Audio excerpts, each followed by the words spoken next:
Middle east में 7 अक्टूबर 2023 को Hamas के इजराइल पर हमले से शुरू हुई जंग अब पूरे मिडिल ईस्ट में फैल चुकी है।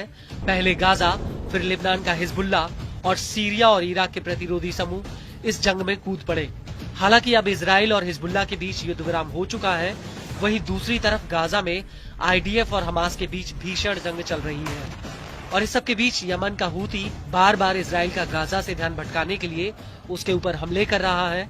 हूती ने पहले लाल सागर, फिर अरब सागर और फिर हिंद महासागर और आखिरी में तेल अवीव तक हमले शुरू कर दिए। ईरान द्वारा खड़े किए गए मुखौटा संगठनों में हूती इकलौता ऐसा गुट है जो अभी भी इजराइल के ऊपर बमबारी कर रहा है। और अब इसी कड़ी में हूती ने एक बार फिर से इजराइल के ऊपर हमले का दावा किया है। दरअसल हूती के प्रवक्ता ब्रिगेडियर जनरल याह्या सारी का कहना है कि हूती के लड़ाकों ने इराक के प्रतिरोधियों के साथ मिलकर दक्षिणी कब्जे वाले फिलिस्तीन में एक अहम इजरायली टारगेट पर हमला किया है। इस हमले को लेकर सारी ने अपने बयान में आगे कहा कि इस हमले में कई ड्रोन्स का इस्तेमाल किया गया जो अपने टारगेट पर एकदम सटीक जाकर लगे हैं।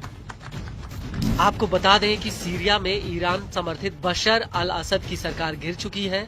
इसकी वजह से ईरान के मिलिशिया गुट कमजोर पड़ गए हैं और इसी वजह से अब हूती इराक के प्रतिरोधियों के साथ मिलकर इजराइल पर हमले कर रहा है।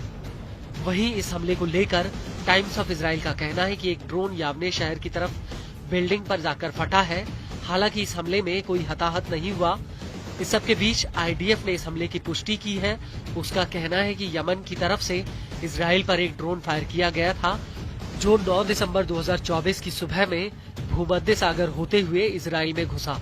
हालांकि ड्रोन का पता चलते ही इजरायली जेट्स इसे गिराने के लिए उड़ पड़े, लेकिन तब तक ये ड्रोन अपने मकसद में कामयाब हो गया था। आईडीएफ के मुताबिक यावने शहर के एक बिल्डिंग के 15वें फ्लोर पर इस ड्रोन में ब्लास्ट हुआ और ये ड्रोन गाजा के पास से उत्तरी इजराइल में घुसा था और इसके बाद ये यावने तट की तरफ निकल गया। आईडीएफ ने अपने बयान में आगे कहा कि हमने इसे कई जगहों पर डिटेक्ट किया था, लेकिन ये लगातार रडार पर नहीं आ रहा था और इसी वजह से सेना इसके रूट का पता नहीं लगा पाई, जिसकी वजह से ये ड्रोन यावने शहर में फट गया। आपको बता दें कि इस हमले से पहले हूती ने 3 दिसंबर 2024 को इराकी प्रतिरोधियों के साथ मिलकर इजराइल के ऊपर 3 हमले किए थे। इनमें से 2 हमले उत्तरी इजराइल पर किए गए, जबकि तीसरा हमला ईलत में एक अहम इजरायली टारगेट पर हुआ था।